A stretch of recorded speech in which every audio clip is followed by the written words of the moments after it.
Today on Listen Up, what is a miracle and do they really happen? We look into a Montreal phenomenon known as Saint Andre to find out. That's next.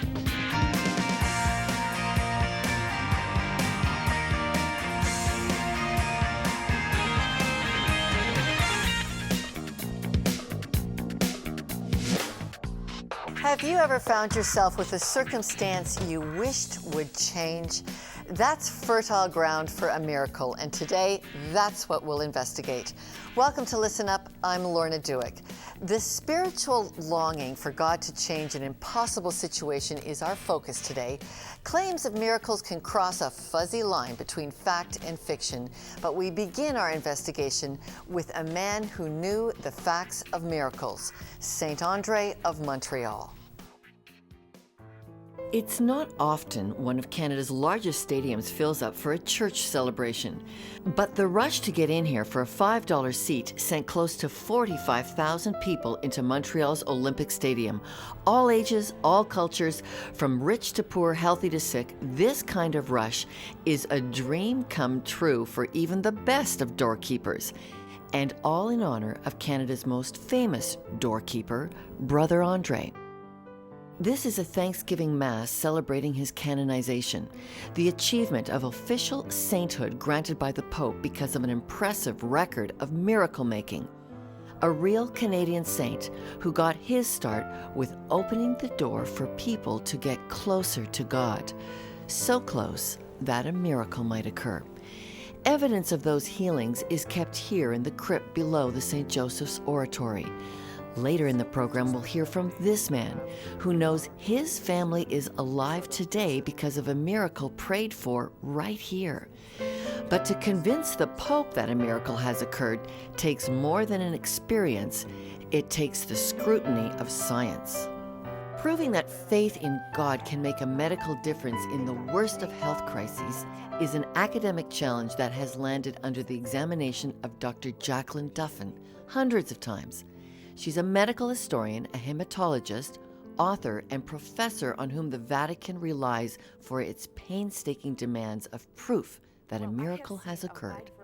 I have seen a wide variety of miracles, some of them almost preposterous and silly, but not to the people who experience them. And what makes a miracle is that the patient has to have had the most up-to-date medicine possible, has to have defied that medicine and be dying, or incurable, according to the treating physicians, and then has to have recovered against all expectations. So on some level, a short answer is it takes a surprise doctor for them to consider a miracle. Several years ago, that surprise doctor was Dr. Duffin herself, when quite unwittingly, she embarked on the business of examining miracles. Well, it began in my role as a blood doctor, a hematologist, when I was very young, and I was asked to read a set of bone marrows blind. And it turned out to be a case of very aggressive leukemia. And the patient clearly went into remission for a short period, then relapsed, and then went into remission again. So I imagined that it was for a lawsuit and that the patient must be dead because the type of leukemia she had was so aggressive, and I could tell from the slides that it was about 8 years earlier.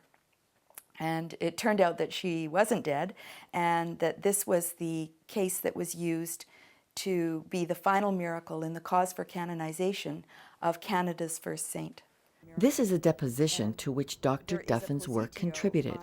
Evidence of a miracle recognized by the Vatican, a miracle which took place in Ottawa. Canada's first saint was Marie Marguerite Duville, who lived in the 18th century, who had been married, was widowed, had 2 children to raise, and founded basically a soup kitchen and a home for people who needed shelter.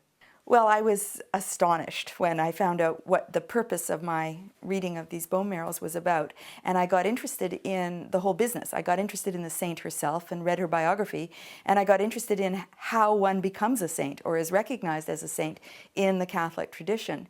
And I was intrigued that so much pressure was being placed on the scientific aspects of the case. So the scientific vetting is rigorous then? Yes, very rigorous. So rigorous, in fact, that Dr. Duffin, who describes herself as an atheist, began to wonder about all the other miracles that have been credited to God.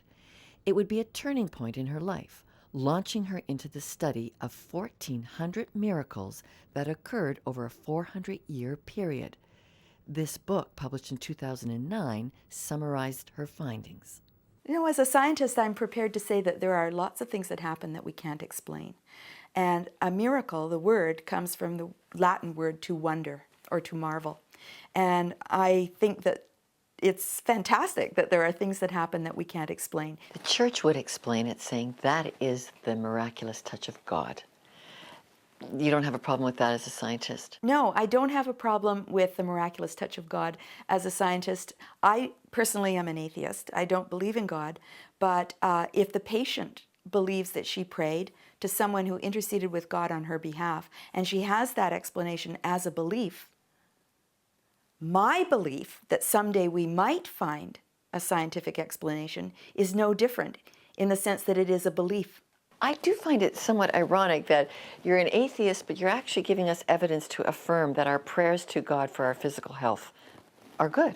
I think it's important for me as a physician to recognize that beliefs in my patients are truth for them, and that my belief should not trump theirs if I don't have any better evidence than they do. And I think it would be inappropriate for me to challenge them or to argue with them if this is what they want to believe. And my definition of a miracle does not require a supernatural being to have intervened. My definition of a miracle requires no scientific explanation. As far as I'm concerned, these are things that were endorsed as miracles by the church. And I was curious, what were the things the church endorsed as miracles? And yes, this is a miracle. It's a thing of wonder. It's something I can't explain. When we return, lessons from St. Andre on what to do while waiting for a miracle. He was a simple man with a dream, and he achieved his dreams.